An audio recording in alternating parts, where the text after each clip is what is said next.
Text fields provide a space for you to enter text in your template. It can be content specific, such as describing a presenting complaint. They can be left blank to indicate a space that needs to be filled in, or they can be pre-populated with information.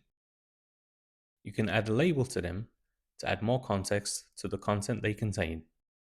Text fields can also be used with logic, which we'll cover in another tutorial. Checkboxes are similar to text fields, but only get added to your clinical note when they've been checked. You can pre-select checkboxes so that it's active in your note by default.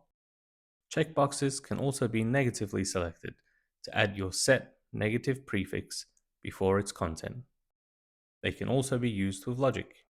You can use these elements in conjunction with clickable lines so that they'll only be added on a new line when they are active.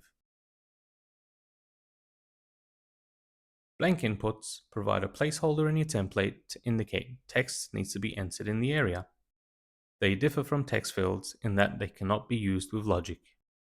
Blank inputs can also be used in conjunction with clickable text as part of its linked feature. This is covered in the clickable lines and clickable text tutorial.